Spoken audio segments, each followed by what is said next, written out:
Fã de esportes. Para não perder o costume, eu vou dizer seja bem-vindo, seja bem-vinda aqui ao Linha de Passe, mas eu queria que a gente começasse o programa com imagens melhores do que essas, né? Mas eu pergunto para você, não estava na cara que ia acontecer alguma coisa assim, depois de todo o clima que foi criado lá em Lima para o time do Corinthians? Tava na cara que isso ia acontecer. É aquela velha história, é incrível a gente fazer essa análise. O Corinthians teve um ato de racismo no jogo anterior, o preparador físico da equipe do Universitário está devidamente e corretamente preso, né? E tudo foi feito de acordo com a lei e de acordo com o bom senso. Aí tem o jogo de volta, e no jogo de volta se cria um clima de terror para cima do Corinthians, onde não tinha garantido a sua segurança. Jogadores do Corinthians, elenco do Corinthians, a história era, vocês vão ter que ir no ônibus aqui da polícia para poder chegar com segurança ao estádio, porque a gente não tem como garantir a sua segurança, não tem como garantir a escolta do Corinthians até o estádio. O Corinthians conseguiu chegar até o estádio via seu próprio ônibus, né? Porque não ia no ônibus da polícia. Se você tem que ir no ônibus da polícia, vocês não estão garantindo a segurança. Precisa ter segurança. Chega no estádio, uma equipe que já fez manifestação pró-preparador físico no jogo anterior, pelo Campeonato Peruano, fez manifestação. Um clima hostil promovido pelo torcedor, porque jogadores, elenco, comissão técnica, todo mundo acha que o cara tá certo e que o Corinthians é que tá errado. E aí vira bagunça, e aconteceu isso quando o Corinthians fez o segundo gol com o Rian. Soma isso o árbitro da partida, o seu Vilmar Rodan, que deu cartões assim aleatórios. Eu não sei por que até agora o cartão para o Rian, não sei por que até agora o cartão para o Matheus Araújo. O cartão para o Rian, um cartão amarelo, porque comemorou, tirou a camisa, mas e o vermelho? E o cartão do Matheus Araújo? Não dá para entender. Então, assim, novidade? Nenhuma. A gente já sabia que isso ia acontecer. Poderia ter sido evitado? Claro que poderia, como sempre. Pode ser evitado sim, mas preferem pagar para ver e aconteceu esse tipo de coisa aí. Lamentável para a imagem do futebol sul-americano, mais uma vez. O bom da história é que o Corinthians está classificado à próxima fase da Copa Sul-Americana. Estou aqui com o Leonardo Bertozzi, também com o Vitor Birner e com o Jean Oddi, que vão debater aí. Infelizmente, a gente não vai começar com a bola. A gente vai começar com essa confusão, Vitor Birner. Boa noite para você. Tudo bem, William? Boa noite a você, ao Léo, ao Jean, aos fãs e às fãs do esporte. Toda vez que eu vejo algo de violência no futebol desse jeito, eu me lembro dos episódios antigos, e principalmente dos mais recentes, quando a gente consegue discutir um pouco mais as coisas do que se discutia em outros tempos, da morte da torcedora do Palmeiras recentemente, né? Gabriel. E do que é o futebol em si, né? Então a gente tem um ato racista, você falou na abertura, a pessoa que cometeu o ato racista está sendo punida por ele, vamos esperar a confirmação, mas a imagem parece que realmente isso aconteceu. O clube cria um clima bélico em apoio a isso e o jogo termina dessa forma, não coincidentemente, depois do Corinthians fazer o segundo gol e ter a sua classificação garantida, mesmo que não pelo tempo regulamentar encerrado, mas pela percepção de quem assistia ao jogo e de quem estava em campo. Senão não teriam reagido assim. Se os jogadores do Universitário achassem que poderiam fazer 2 gols e reverter a situação no tempo que restava, eles não teriam reagido assim. Ou seja, é uma série de coisas assim que em algum momento precisam acabar, porque no final das contas haverá mais mortos, mais pessoas machucadas. De agora em diante, o que eu penso? Como os jogadores vão poder sair dali em segurança? Segurança, eu não estou falando só de ninguém morrer, de ninguém se machucar. O ideal seria que não houvesse também nenhuma espécie de violência emocional, mas que ninguém se machuque fisicamente. E os torcedores do Corinthians que estão no estádio, que é uma torcida bem pequena, né? A distância é muito grande, né? Não é uma viagem barata, e eles estão ali nesse clima que foi criado, principalmente a impressão que eu tenho pelo Universitário. Sem dúvida, Bruno. Pelo Universitário, essa é a grande questão. E os clubes precisam, de alguma maneira, tornar o futebol mais saudável. Porque se alguém acha que vai sair da arquibancada para dentro do campo, a paz não vai. No final das contas, muito do que acontece em campo é o que mexe com as emoções das pessoas. seja a emoção boa, a emoção do gol, a emoção da frustração, a emoção da tristeza, da alegria, a emoção do nível de jogo mais intenso, mais pegado ou não, e também a questão da violência. É óbvio que não posso responsabilizar um jogador ou qualquer tipo de briga de campo por uma atitude que o indivíduo toma fora, mas que ajuda, e eu acho que cada um tem que pensar que tipo de ambiente quer para exercer a sua profissão, já que o futebol falam que é tão profissional, que se pense um pouco melhor que tipo de ambiente o jogador deseja para viver o futebol.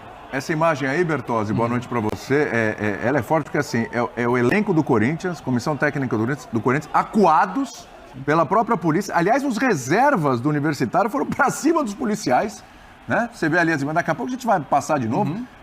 Os policiais sendo também acuados pelos reservas do Universitário, policiais esses que acuaram os jogadores do Corinthians. Acho que até numa forma também de proteção ali, sim, porque a equipe do Universitário todinha, banco de reserva, foi para cima dos jogadores do Corinthians. Banco do Corinthians. No banco do Corinthians. E eles estavam sendo ali acuados, mas de alguma forma também protegidos, porque ia sair um quebra-pau daqueles. Os caras foram para cima para as vias de fato mesmo, o Bertozzi. Verdade, William. Boa noite a você, Birner, Jean, fã do esportes. Elogiar a postura dos jogadores do Corinthians aí, porque cabeça quente, sabe? Sangue quente, ânimos exaltados. É muito fácil você cair na pilha e tornar uma batalha campal, uma confusão generalizada. Nesse mesmo estádio, aconteceu no último jogo em casa do Universitário contra o Ginásia, uma batalha campal no final do jogo. Também, quer dizer, não é nem a primeira vez que isso acontece nessa temporada na Copa Sul-Americana e talvez assim, tentando entender o que se passa na cabeça dos jogadores do Universitário, tá? Tinha um ali atacando, batendo no escudo do policial, completamente fora de si, completamente fora de controle, né? O que é uma coisa bem bizarra. Na cabeça deles peraí, lá no Brasil a polícia prendeu o nosso e aqui vocês vão protegê-los? Como se o Sebastião Avelino, preparador físico, corretamente detido, com imagens que mostram o motivo da detenção, porque elas existem. Além de haver dezenas de testemunhas, ainda há as imagens. Ele não é uma prisão arbitrária, não é uma prisão injusta, é uma prisão por uma violação de lei. Primeiro, uma violação de direitos humanos e segundo, uma violação de lei brasileira.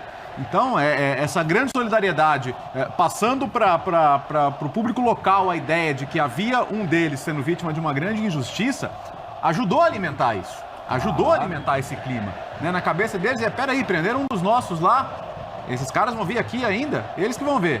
Né? E assim, eu acho que a gente precisa discutir que tipo de medidas têm que ser tomadas, se não há realmente hoje uma grande impunidade aos casos de violência e discriminação. A gente tem que passar das multinhas, dos tapinhas na mão para coisas mais sérias, porque é difícil entender. Assim como a gente vai ter que esperar os relatórios para saber o motivo das expulsões dos jogadores do Corinthians, porque, no fim das contas, o Corinthians foi atacado, perdeu 2 jogadores que não vão poder jogar o próximo jogo. O Corinthians que tem usado a molecada na Sul-Americana, quer dizer, não vai poder usar o Matheus Araújo e o Rian. Sim, tanto o Rian quanto o Matheus não vão poder jogar contra o Nils, que é um jogo de prestígio, um jogo importante e é um jogo muito aguardado.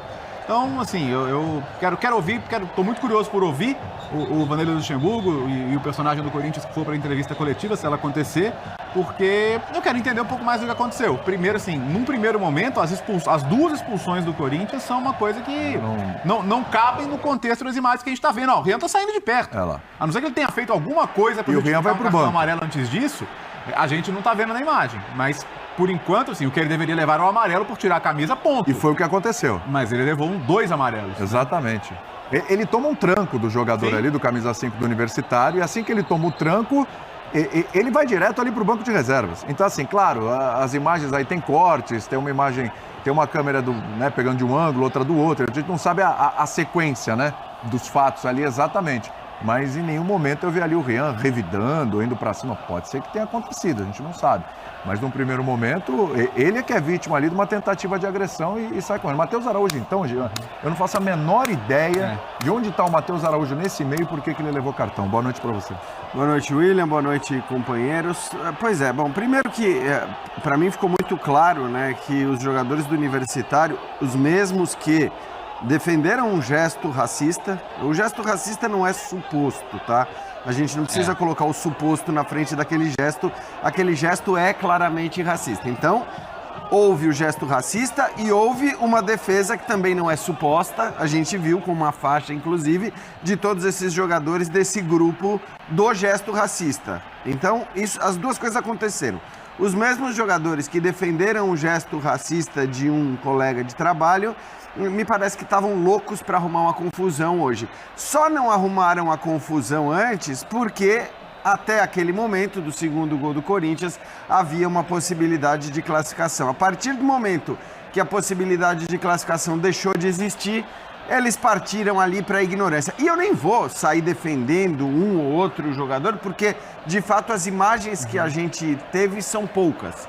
Não dá, eu não consigo nem sair detonando a arbitragem pelas expulsões, porque imagino que alguma coisa ali tenha acontecido, a gente não sabe exatamente o que, mas assim, o que está muito claro para mim é que os jogadores do Universitário queriam essa confusão, estavam louquinhos para arrumar essa confusão.